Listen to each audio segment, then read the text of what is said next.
In this episode, we're going to talk about a little bit about model railroading this time. You know, get back up on the subject matter at hand. We're going to first talk about the Kingsville Club at Action Hobbies. Some of their Imagine That Laser Art's past clients. Mark and Joe worked on the baseball diamond, Ebbets Field, and Big Bridge. Today's video is brought to you by Helicon Focus. Helicon Focus is the photo stacker that makes the most clear photographs that you could ever make. To get 20% off a lifetime license of Helicon Focus, go to modelersguild.com/HF. And we thank Helicon Focus for their support of our show. And by And Model. And Model has been making model railroad electronics since 2007, and with their affiliation with Pico and their Smart Switch, you can find them in Europe and in North America. Smart Switch switches your switches and animates your models. So I hear you started a club there, Joe. Oh yeah, well I didn't start it, but yeah, we got a club going in Kingsville. Yeah. And we've got 25 hand-picked members. Hand-picked? Yes, so that everybody gets along. Yeah. Oh, that's good. We've been going about just coming up on 2 years now. Oh, really? Hasn't been really any conflict. Everybody is agreeing to everything. Wonderful. Trains are running, and scenery's happening. Pretty well all the track work's finished now. How big is it? It's approximately 80 by 35. 80 by 35. Yep. Go big or go home. That's right. So it's all Fremo modules. Oh, really? Yeah. So it's pretty cool. So you could take it and move it or go to a show or something if you felt like it. But yeah, but we're not planning to go anywhere with it. We're just enjoying it where it is, and if people want to see it, they can come and see it. They can come and see it 7 days a week because it's over at the local hobby shop's facility. So as long as the store is open, you can come in anytime and see it. Did they take up the RC track? No, the RC track's still there. The karate club left, and that big space was available, so we took it. Oh, where the mezzanine is? No, on the main floor. Oh, wow. We're right next to the radio control car track, and we got like 2/3 of that big space that was there. So. I had no idea. So I'm coming to visit if you'll let me in. Oh, yeah, you can come on. Wednesday night's the official night, so you can talk to all the guys and have a little video thing with them, too, if you like. Yeah. But it's a real cool club. Everybody, like I said, there's some hand-laid track. There's all different skill levels. There's a couple guys that never been in trains ever in their whole life. Perfect. And we've mentored them along and gotten them up to some pretty decent stuff. And then there's guys who've been in it 45 years, which is me. Yeah, your friend Mark Roach, he's probably painting up the locomotives to look just... Well, Mark's Roach is pretty busy right now. He doesn't have much time for any of that stuff. Oh, yeah? Okay. But yeah, so we've been having a lot of fun out there. Awesome, awesome. No, I'll be coming down. I'll have to get myself a ride because going out to Kingsville from Windsor, I'll probably be making it. I can't do the night driving anymore. Well, let me know. I'll pick you up. My father passed on, so no, he did. There's no hear that. No place to stay in McGregor anymore. No, it's keeping me right out. You're in the call. It looks like. Yeah. But no, Mike. Here we go. I hear you. But it's okay. There we go. Must be back. Yeah. Whatever you did, you fixed it now. I just shut it off and put it back on. Twice. So let's continue with the club just because we're there right now. You got a 3D printer. You're adding these animated factories to it and stuff like that. You told me yesterday. Yes. Joe was doing some of the work on them too, which was pretty neat. So Joe. Yep. I had a client a while back, and I used those washable markers. Yep. The guy got his structure back and said it was too shiny and dull coated it. Good. You know what happened to the markers? They faded away. They ran.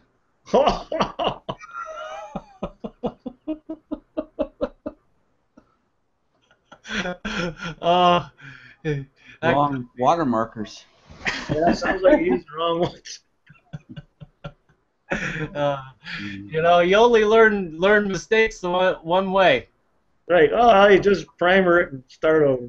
Yeah, yeah, you got that right. Yeah, yeah. So, yeah, sounds like a massive layout. So, what's the prototype? Is it the queso? Well, it's a Fremo thing, so everybody kind of is doing what they're wanting to do, but it's been blended very well. You can't really tell where there's transitions between the modules because each guy kind of works with each other so that the scene flows and it changes into the next scene. Mm. It's not like there's somebody's put a city and then a gigantic mountain right next to it. It all flows really well. Awesome. Like we've got a section which is North Platte, Nebraska, and then we've got a guy with seeing it all Pelton at the queso at Walker Road. Beautiful. So, again, it all is blending quite well. I don't know if you can see that now. Can you see the picture up there? Yeah. This is some of the clubs with our buildings there. Beautiful. This is the St. Thomas powerhouse here, which I'll show you a whole clip on. The engine facility over here. In St. Thomas, this is the building that was torn down, and the one in the background is the one that's still standing? Correct, that's the museum. Yeah. Now this building was actually the car shop, but this has been changed from the truth. They did not come in from the end, they came in from side doors. Oh, okay. But because it's a club layout, your tables are only so wide. Yeah, modeler's license. Exactly. I don't think anybody would care. Oh, that's a nice shot. Yeah, it kind of gives you a sense of size. Yeah. Interesting point right now. You mentioned 3D printing, and I've gotten into it. The gentleman on the table beside me, which starts right about here, had these embutments made by Shapeways. Oh, okay. Now, my laser art is going to cut these things out in 10 seconds, 15 seconds, whatever. And it cost him about $5. He set these off, and it was like $45 each. Oh my goodness. And it's just a plain piece, which I don't understand why he did it. Oh my goodness. Yeah. Wow. You know, it is, to get a nice printer, it does cost around $5,000 or $2,500 at least, doesn't it?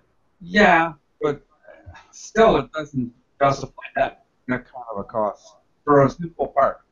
And in other words, you got to think about what it is you're trying to make. If you can do it by hand, please do it by hand because they're going to get you for sure. Now those are, and also the other thing is those are solid prints. Were they hollowed out? They're hollowed out. Yeah. Oh my goodness. Yeah. Ha. It's got different. These shots are inside the engine facility and around that same layout.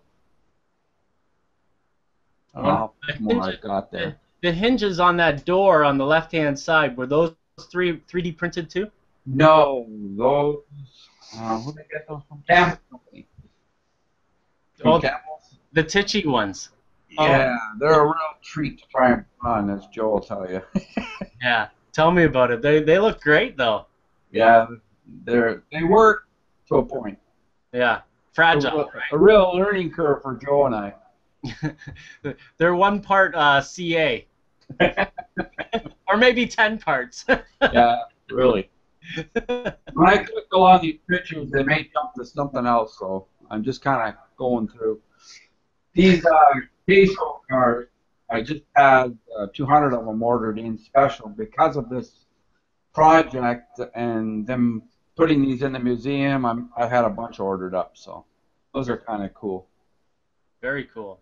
Yeah, we have 4 new numbers.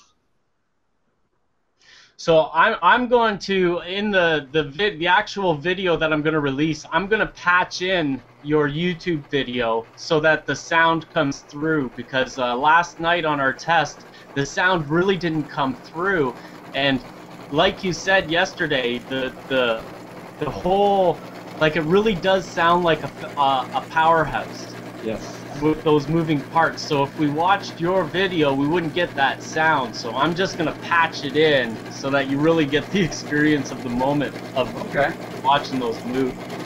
Yeah, that's really kind of cool.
So this one was the prototype building, so it doesn't have the actual steam engines inside.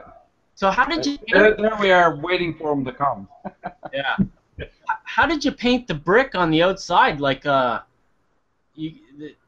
right there. Like actually, a rattle can?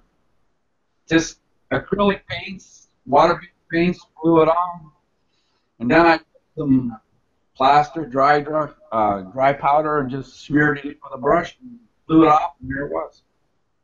It looks great. Like from where, you know, in the early days, it was almost like we butted heads because you wouldn't let me paint the buildings, remember? Yeah, oh yeah.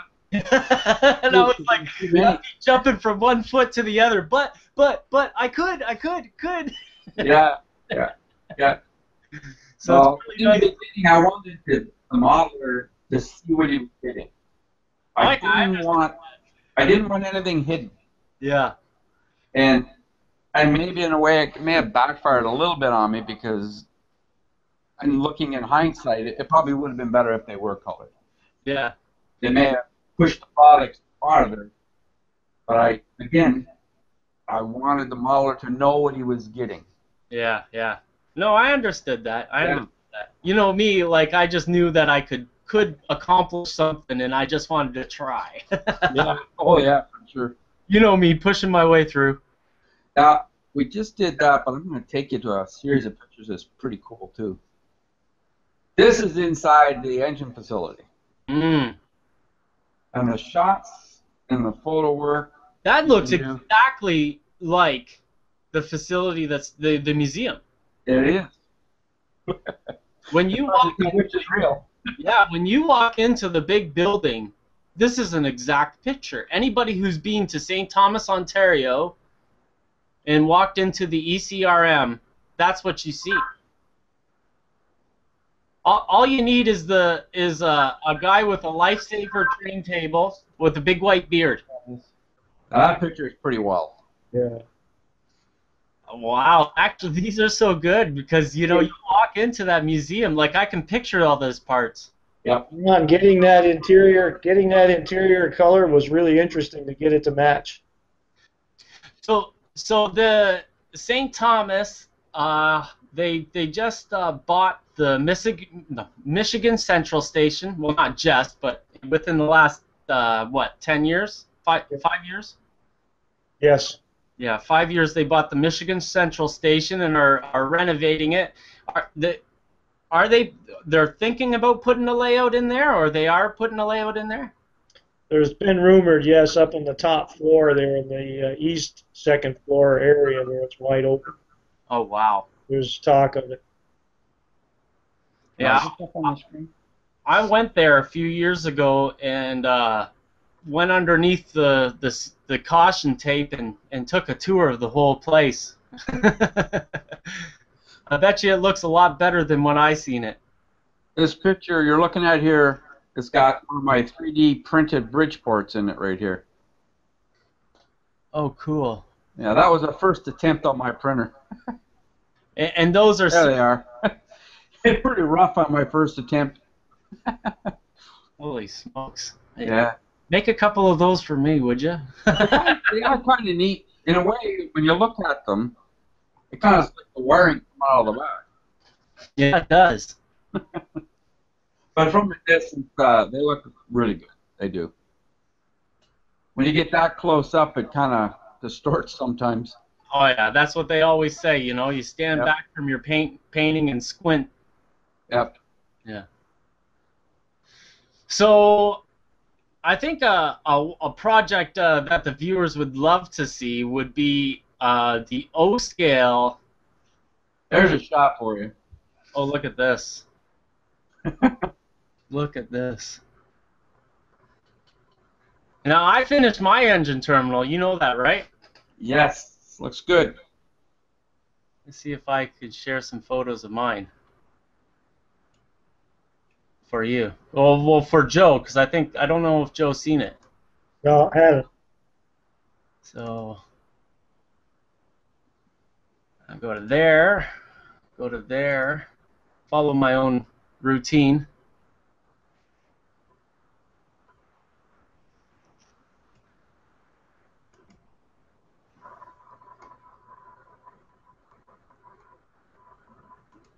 Oh, I opened up the wrong system here.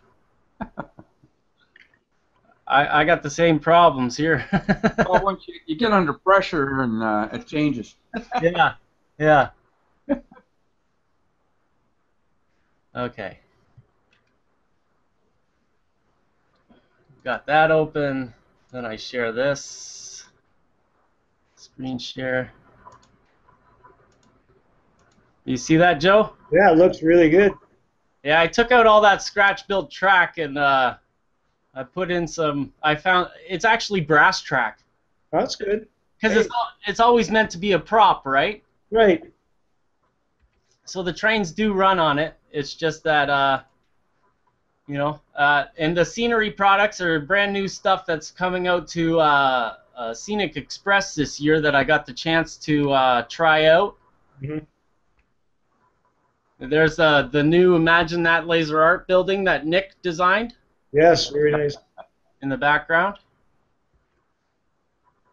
Actually, you remember the Broadway Limited trains? You'll notice the switcher cabs in the front. That's from that box that we got way back when.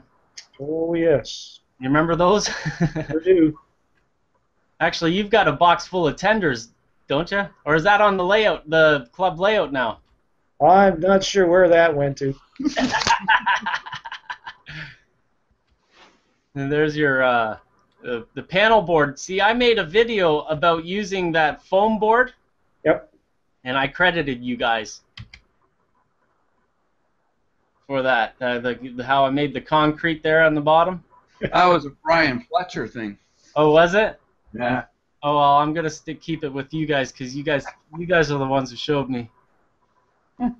Yeah, so still working away on it. Those are pre finishing the scenery, but yeah. So you were working on the baseball stadium, and I had the story wrong. I thought it was the baseball stadium that got skewered by the fork truck, but it was the bridge. Yes. So how did that story all come about? Well, I can find that. Joe can actually tell you while I find it, and then we can talk about it then. Ebbets Field. Yeah, Ebbets Field, yeah. That was an interesting story when we got connected with the fellow out in California about building those Brooklyn bridges for him for the New York subway system. Yeah, so before, how big is an O-scale baseball field? Because you know, right? 14 feet by 10. 14 by 10 feet. Yeah, that's the size of some guys' layouts. You know, there's really a picture that, you know, if you put up Ebbets Field in Google search, you can see the model of Ebbets Field that you guys made with Mark's head sitting in the middle of the diamond. Oh, Yeah. Yeah. I came across one earlier before we got on here, and it showed a lawn tractor, a barbecue, all sitting in the infield. So that's pretty big. It's huge. I seen it myself, and I don't know if I could lay on the field end to end, but it was almost that big. Of course, I'm not finding what I want to find. Of course. and yeah, Ron, you were right. If you got inside in the infield, you could stretch out right across. From home plate to the end of the outfield, you could lay right in it. Yeah. We originally went to the client's home, and he had murals of ballparks on 3 walls around his bed. Oh, They could have put the bed inside our ballpark, and we would have been all happy. Okay, Ebbets Field. Let's give it a go. We'll start. There you go. No, you gotta share the screen. Oh, I'm not sharing it. I don't want to share it with you guys at all. I'm taking my toys and going home. Yeah, Well, I'm taking my bat and ball and going home. yeah. Full screen share. There we go. Now I got to find out where I had it. There we go. There you have it. Some of these are earlier stage. This is an early stage. It's not quite ready for shipping here, but you'll get the idea. Just blew. Like when I walked into the shop, it was like the typical head wag, jaw dropped. What the hell is this? Beautiful. And this thing is huge. This pictures don't even give you the idea of it, but it is huge. Yeah. And when you get into the inside of, like, look at all that, the fencing there. Like, wow. When you move to O-scale, that fencing looks so dead on. Even all these louvers are all cut in one piece on the laser, and then we had to open each louver. We put some bird's nests up in there and everything. My goodness. Look, this is awesome because we're all on the outside, and once you get onto the inside, it's like a whole, like, look at this. Wow. This is where we break. You know what? I'm going to break in with some music on the video. I'm going to, let's go out to the ball game. Get her in there.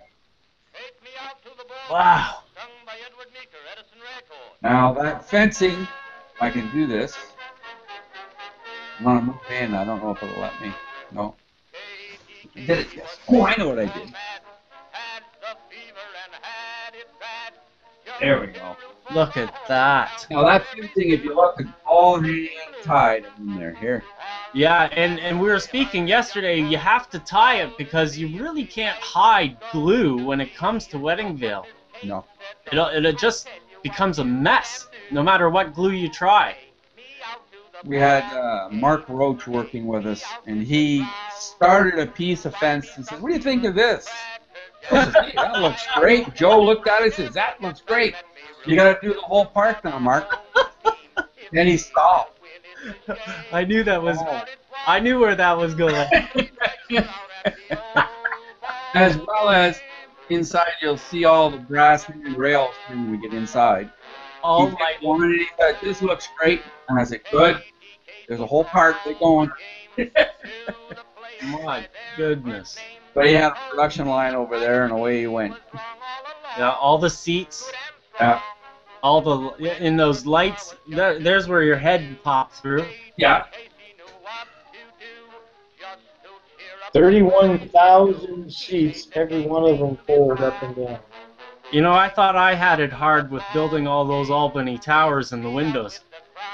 If you look, you'll see some seats up, some down, probably. Yeah. You can see them in different areas. And I've got the same statistic. The Albany Tower has 122 windows. Yeah. And we took so many pictures. I mean, it's endless. So many pictures we took. 'Cause it was one thing to, as you're building it, and you could see things happening, and you take a picture through all the curves. Then you take a picture of the next, and you kept doing it. The collection of photos is just crazy. It is crazy. I wonder. This is up in the mezzanine, looking down. Yeah. Almost makes it look small there. Yep. I wonder, I wonder what the client really thought of in the end. Like, you have these expectations of models, and this really went over and beyond what I expected would be able to be accomplished. Yeah, I think it kind of surprised him too. Yeah. They're lit up, so it really gives you a sense of what it really looked like. The yellow incandescent lights. And the lobby's all done inside too, so it was pretty neat. Oh, and you see, There you go. the stadium lights are blue, just like the real thing outside. Yeah. Yeah, and there's inside the lobby. Oh my good God. There's the babe on a poster. And one interesting thing, the actual chandelier in the ballpark was baseball bats with a chain down to the baseball. I think Mark Roach accomplished that look, skill. Actually, that man's got a bunch of talent.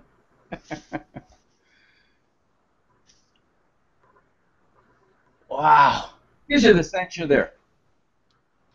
Hey, this is the stuff that, it blew me away. And when I showed my father hated model railroading, hated everything I did. But when he saw this, he kind of changed stuff. He's like, "Oh, you got to get a part of it." I'm like, I tried.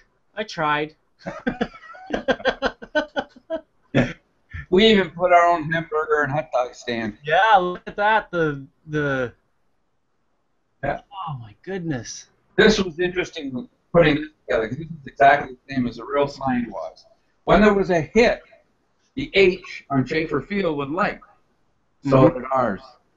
E for air, and of course, it also did. So it was kind of cool. How did you print that on a laser printer? This is all done on the laser, cut out, and then we painted it after. On a laser cutter? Yeah. Oh wow! So you layered the white and red and the yellow and the black and. Oh yeah. Wow. Oh my goodness! I had no idea. Yeah. You can get carried away. Oh my goodness! Here's a good shot. Look at that! Unbelievable! Unbelievable! This has knocked the socks off of anybody. And one day this is the kind of model that you'll find at the Smithsonian. There's a guy going into the bathroom here. Ultra real. Oh my gosh!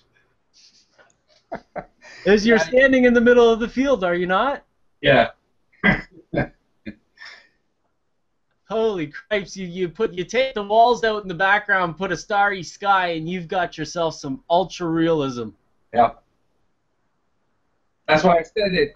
As we built it, pictures kept getting more realistic, more alive, and then different things happen with the camera when you take the picture too. So that helps. Puts the mist over the field. Yeah. So the there you go. The pictures really drove the development of the. Oh, exactly. Yeah. Like I imagine taking pictures, you can see what's missing, and yeah. Actually, that's probably a can of worms. Oh, now you're talking about the damage that happened to the overpass, and this was the Harlem Street overpass in O scale. Yeah. And we packaged this thing, put it in a wood box, all 2x4 framed and everything. Somewhere in transit, probably Chicago, somebody took the fork truck, tried to flip the box up, and drove ahead and lifted. Well, he flipped it up on an angle, went through the floor, and lifted it up and smashed everything inside. So it was the post office. There it is. And my client, of course, he called me, and he was just fuming. It was nothing but pieces.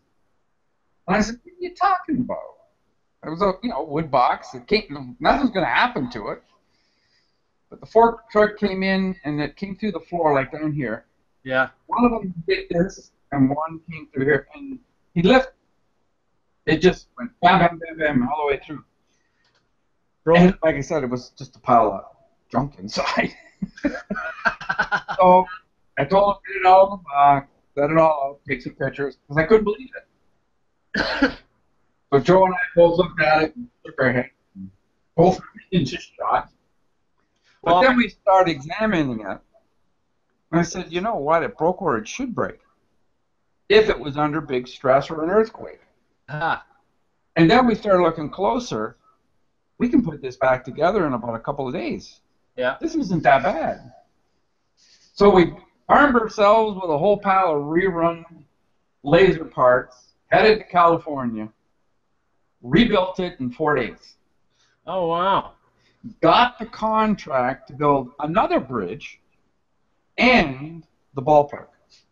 Wow. So because of how magically that all worked, it wound up into getting the ballpark. Yeah. Oh, and there it goes, the ballpark. So I was under the impression... Where's the real ballpark? I was under the impression...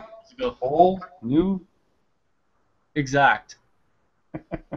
Exact. I was under the impression years ago that it was the ballpark that got skewered. No. Then I would have tried. That gives you a good idea on how big it is. Yeah. The light stands are as big as your head. Yeah. And that's a story, too. All these lights, of course, are all lit, as you can see. Mark Roach took on that project to wire the lights. And he had it in real time. But it paid off in the end. They looked just incredible. So, yeah. Oh, look, though. You got weld bond. See, weld bond goes around, guys. That's where it was invented, right here with the ballpark. Gallons of it. Yeah. I think we went through a 5-gallon pail. Yeah. I'm still using weld bond today. I talk about it in almost every video. Do you also say how easy it is to take apart? Yeah. By using heat? Oh. Use a hair dryer on it, and it'll come right up. You know, the thing is when I was building the Chicago L for the North Carolina client, I had 80 feet to build, and I'm sitting there on a live video and just putting stuff together, throwing it down, putting stuff together, no clamps, and it's tacking up so quickly. People are commenting left and right. What are you using for glue? Even like the very talented modeler Chester Fessmeyer, he's like, what are you using? This is amazing, because I'm just like plowing through these parts, and it's just like weld bond. It just, you put a little bit on your finger. It's the best tool. This is the best tool you got, Oh, it's amazing. That's sure. Look at that. You just can't beat the realism of these lasers today. Oh, it is incredible. Look at that. There's Joe's head right up there on the top.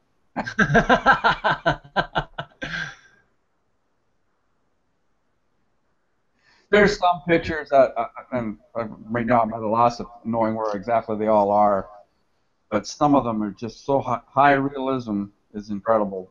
Look at that. Feel that picture there. This is like the shot the reporters got when he gets access to the stadium all to himself, There you go, the hand-tied brass thread. So Mark didn't finish the job. He just had the idea. Oh, he did it. All these railings you're looking at, he made all of them. Wow. And he had a whole line, a real production line. It was weeks. I don't know how long it took him. It took a long time. Well, you get one person on the job, you can't take them away and put somebody else in the same spot because you'll lose different qualities. Everybody works so different. Yeah. Mark was meticulous, and he just was the perfect guy for the job and the patience. So I don't know if Joe and I would have had that many patients. yeah. It would have doubled the build time. How long did it take to build this stadium? 14 months, and at one time there was about 7 of us working on it. Holy smokes. It's when you get into putting the seats in, it was a massive job. Yeah, you're probably working at the bench doing each tier. Well, this infield was out. Everybody was sitting in here in chairs, and somebody'd be here, somebody over here, and another guy here, working in like a sewing bee. Yeah. For a month. Look. Or more. It might have been even more. Eh? It was good. Yeah, like it's add the sounds of the baseball game, and some people wouldn't even notice. Oh, true. True. Wow. Those are mezzanine shots against some of them. You really couldn't get the perspective unless you went probably about 20 feet away. Like this filled up our shop that we had. There wasn't much room on this side or this side to walk around. Yeah, it's really the only space where it could fit, and you had to squeeze yourself around it. The interesting part was when we got it out to California and in the guy's train room, it was lost. That's how big his train room was. I think it was about 15,000 square feet. Get the hell out of here.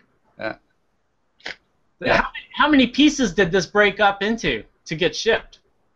Well, maybe 10 altogether. Altogether 10. Yeah, about 10 pieces. Oh, wow. We got a picture of it on the truck here somewhere. And then you boxed it up in a crate and had it UPS'd? We drove it. Oh. Joe and Mark both drove it out there. I flew out before them to do some work on one of the overpasses, and then they caught up with me out there. So you learned your lesson from the bridge.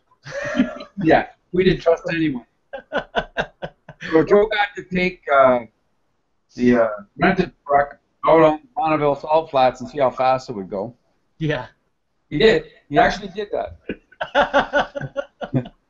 Hot rodders. There's the a hot shot. rod out of you. Yeah. There's a really neat shot. So was there another baseball stadium that you were going to build, or did that happen? It was supposed to. Mm. And I thought when we left the installation that we had this contract. And he said, let me live with this for a little bit and I'll give you a call. We never got the call. Yeah. Sad part is, this is what, 2-3 years later now? It's all been taken apart and being moved. He sold the building, bought a new home, and it's being moved to this new location. Somebody else took it apart. Oh, no. Yeah. So we have a live, even right now to this day, to California, to see everything as it's being taken apart and everything. So we got to watch the guys pull it apart, and I wasn't too pleased. Usually, well, I don't know how much damage was done, but there was definitely damage done. You know, these helpers of the rich and famous, I had one of those helpers down in North Carolina, and I kept on saying he's about as useful as a broken sack of toys. Oh, yeah. Well, these guys have a big reputation and should have known how to do it properly. And I even told them, I said, when you take it apart, make sure somebody is watching at the seam when it comes apart. Yeah. Well, the two of them got on one end and pulled. Oh, no. What are you going to see? Yeah, you know? You're going to see a whole floor fall apart and seats fly everywhere. Yeah. This is one of my favorite shots that we took. Really? You can't tell. No.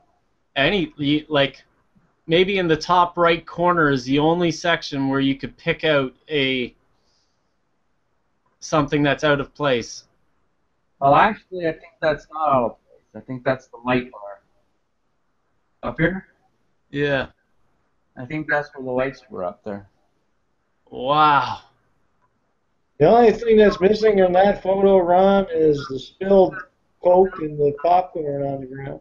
Yeah. We should have done that with some little styrofoam bits. Oh man, that'd been cool. You need to 3D print some beer cups Yeah, there you go. with flies coming out of them. Yeah. Wow. I think that whoa, look at that. That gives you the feeling of distance.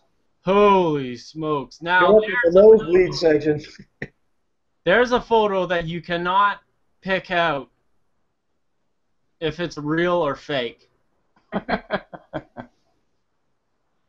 You guys did such a good job. I It can't. was an incredible piece. Incredible opportunity, really. This shot makes me think of a dark, dank night. You're waiting to see a mobster walk down the street or something. Yeah, Jack the Ripper. Yeah. Yeah.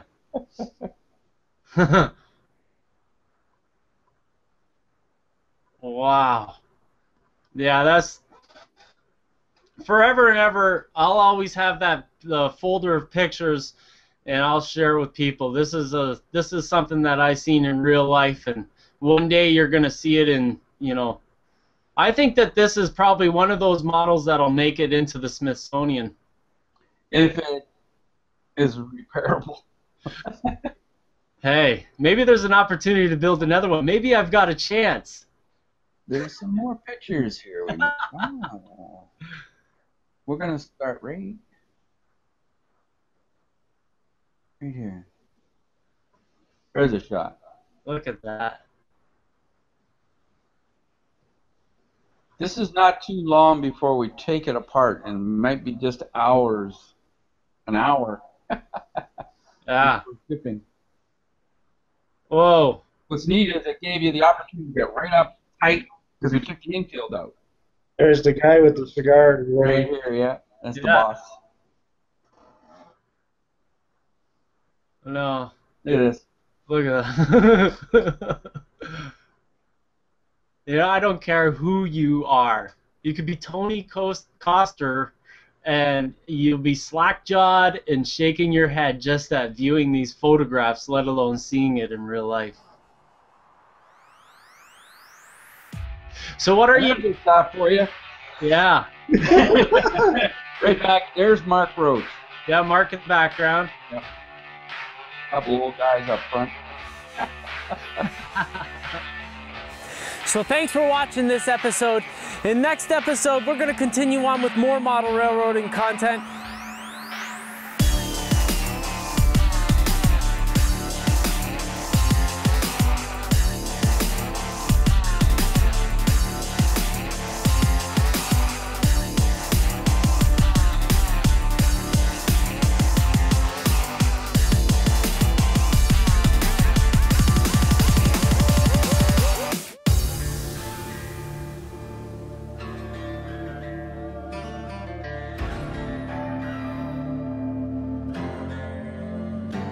On the road, out of the city,